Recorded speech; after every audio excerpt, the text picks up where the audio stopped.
What is going on, my broskiis? My name is Toadskii, back again, here to bring you guys yet another One Piece Treasure Cruise video. And in this video, we're talking about the brand new level limit breaks that are going to be arriving as soon as the Toby Roppo Sugo-Fest debuts on the 26th of July, 1900 PST time. I'm very much looking forward to this batch. We get a whole bunch of new characters that, well, I say new characters, they're basically old characters that are rebranded as new characters because they essentially get like brand new captain and special abilities, and they just become so much better. So in this video, we're going to have a look at the brand new batch, give my initial thoughts and reactions to each of them, and I sincerely hope that they did a good job. We have a list of characters that we're going to be going through. The first of which, though, is going to be my man Rob Lucci. Now, this character, very old, of course. This is the oldest character we'll be talking about in the video today, and even with the super evolution, they didn't really fix his flaws, which is like what they did with a lot of these units. With the super evolutions, they didn't really fix the issues that the units had. They just made them slightly better. So with level limit break, we can have a look and see what they've done. So of course, he gets rumble ability upgrades. I don't see this character being useful in rumble. I believe this is also the level 1 rumble ability, so keep that in mind. So it gives powerhouse level 5 or level 4 attack, and then also powerhouse class teammates defense down. Okay, that's just trash. Yeah, you're not using this guy in Rumble. That is a terrible Rumble ability. He gives you more attack for the cost of defense. No, that's bad. That's bad. Let's have a look at this captain ability, though. Okay, so it reduces special charge by 2 turns at the start of the quest. Boosts powerhouse characters' attack by approximately 5 times when slots match.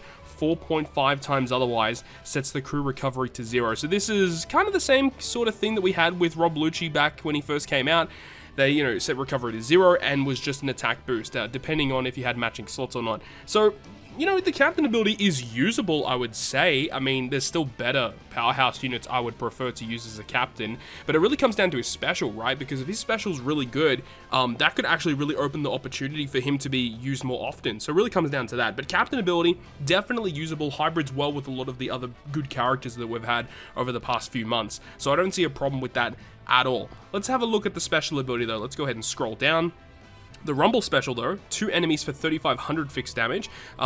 So currently it targets 1 enemy. Now remember that the damage that was showed was only for level 1, so that's probably going to go up to maybe about 5k. Like, it targets 2 characters for 5,000 fixed damage. That would be actually pretty good. And what's the CT on that? 30? Okay, pretty respectable. Not the worst, But let's go ahead and have a look at this special ability. So it does 300 times his attack in non-type damage to a single enemy.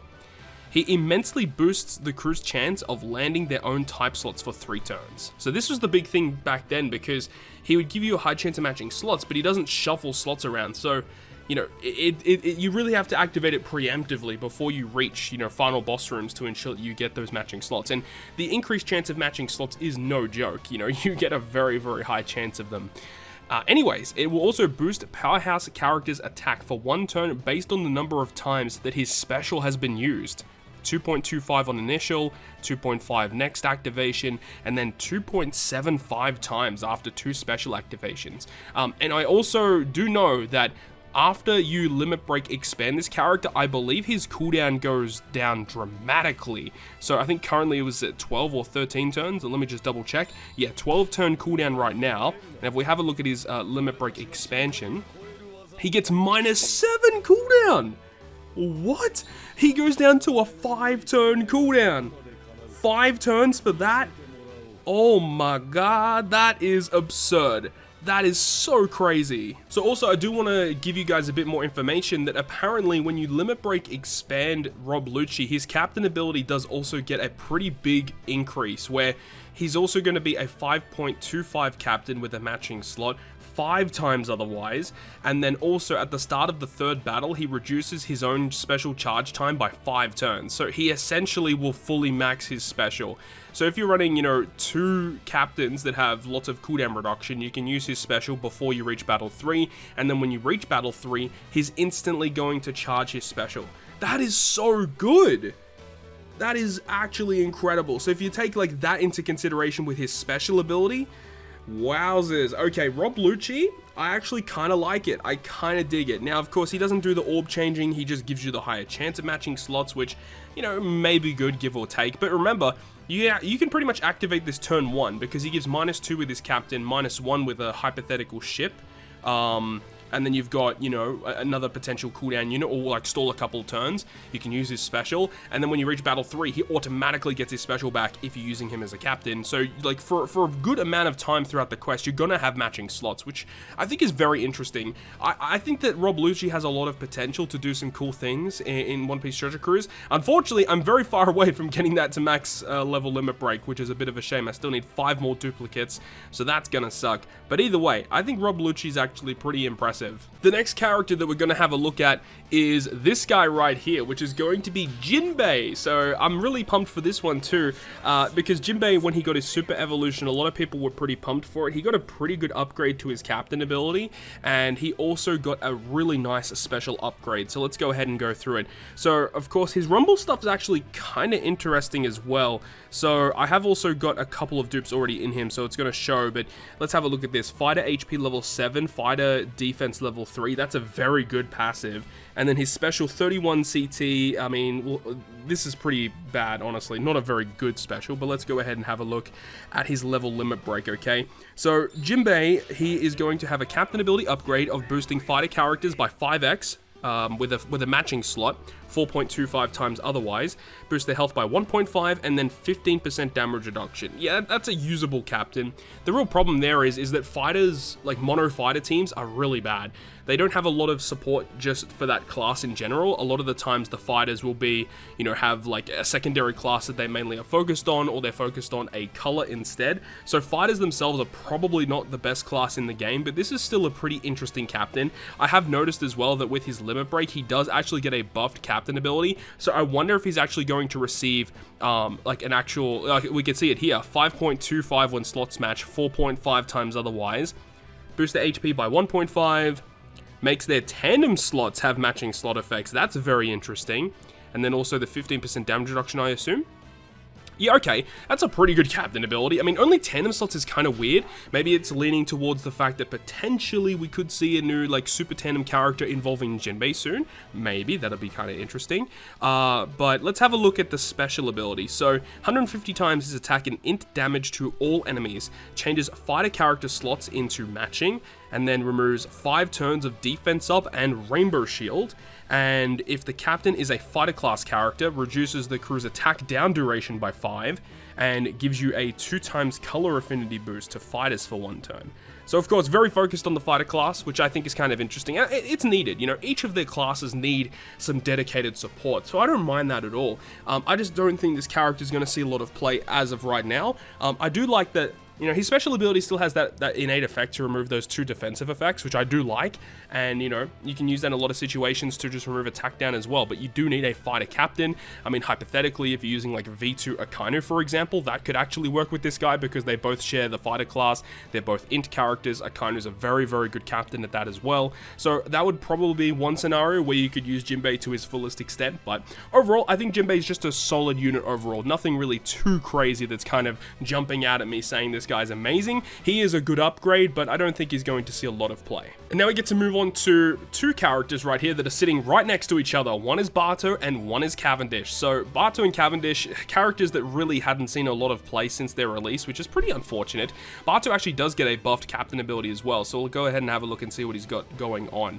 So Barto, you know, when he got his 6+, it made him better because initially when he released, he was focused on just the striker class. And then when he super evolved, they made him focus on both striker and driven characters. So with level limit break, his rumble ability, I mean, he's not very good in rumble, so we're not even going to talk about that. But his captain ability, boost driven and striker characters attack by 4.5, HP by 1.2, and reduces damage taken by 30%.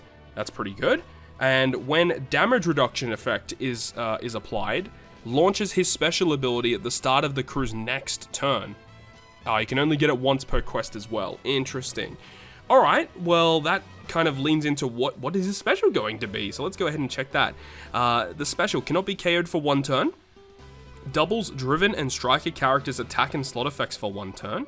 After 1 turn, doubles the color affinity of driven and striker characters for 1 turn.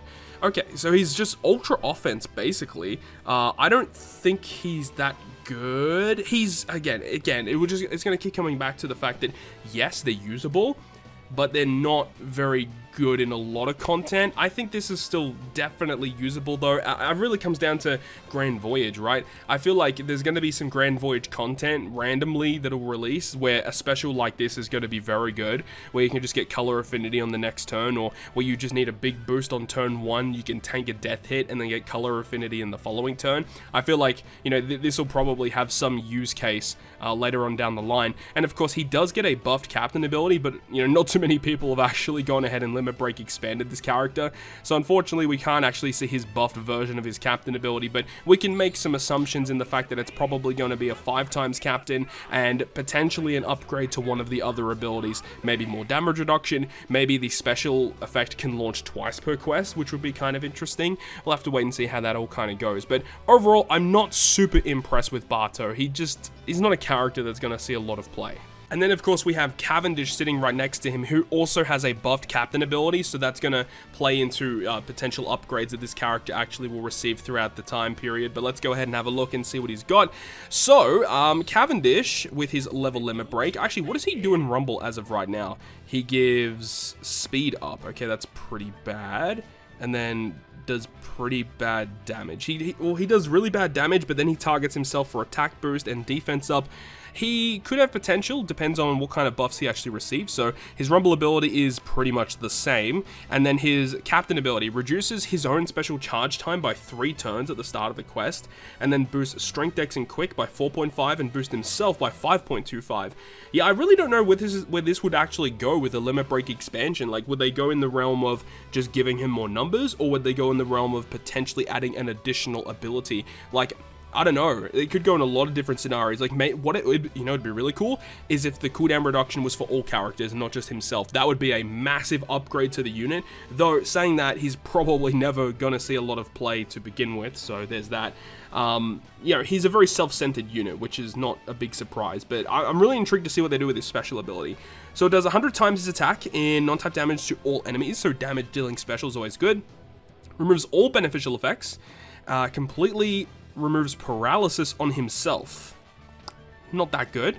Changes his own slot into quick, including block, and locks the slot for 2 turns.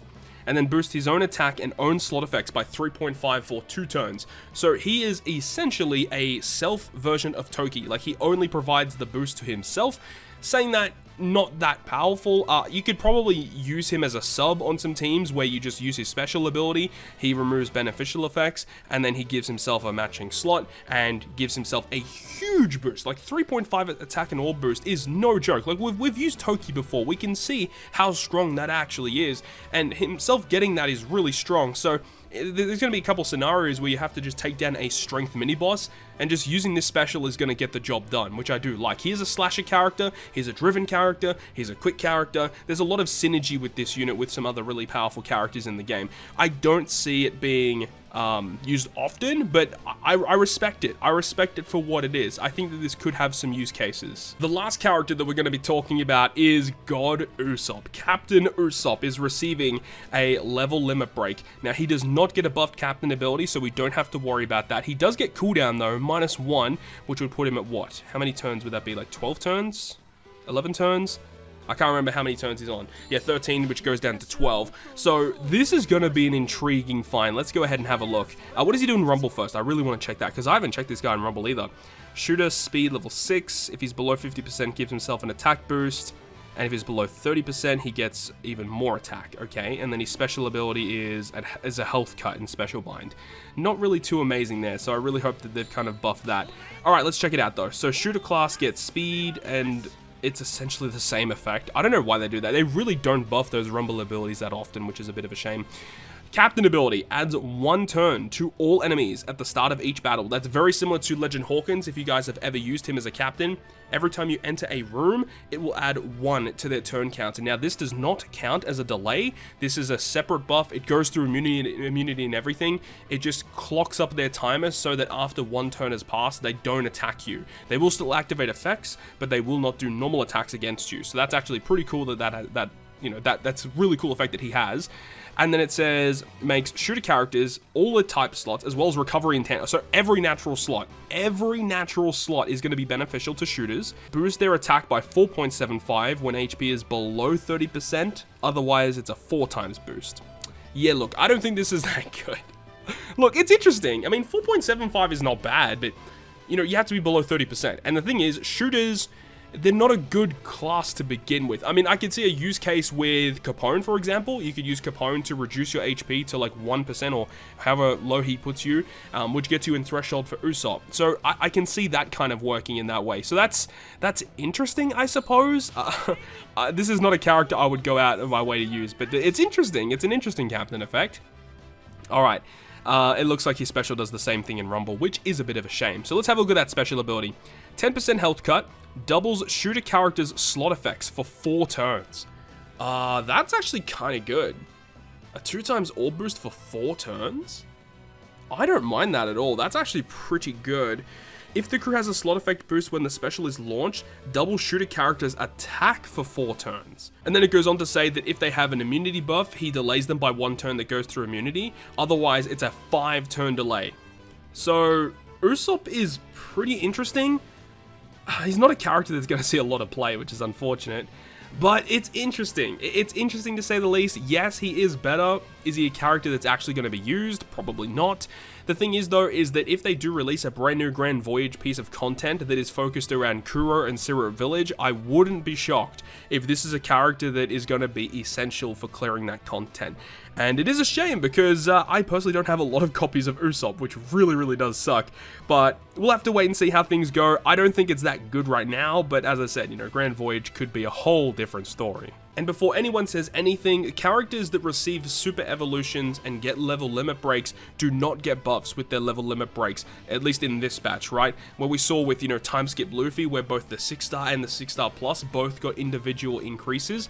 Usopp in this situation does not receive any buffs with his regular 6-star form, which means that you can just focus all of your duplicates into the 6-star plus, which is nice at the least. So that's about going to wrap up this video. Definitely let me know down below in the comment section which of the characters that we talked about in today's video is your favorite, and also let me know which one of the characters, just in general, which level limit break have you enjoyed the most, or which one are you aiming to get the most, because there's a lot of good upgrades for these characters. But that's going to wrap it up for me. Thank you so much for watching, and if you guys enjoyed the video, make sure to go ahead and leave a like, and if you want to stay up to date with all the content that I post on my channel, including more One Piece Treasure Cruise content, make sure to hit the subscribe button down below. But other than that, guys, I'll see you guys within the next video.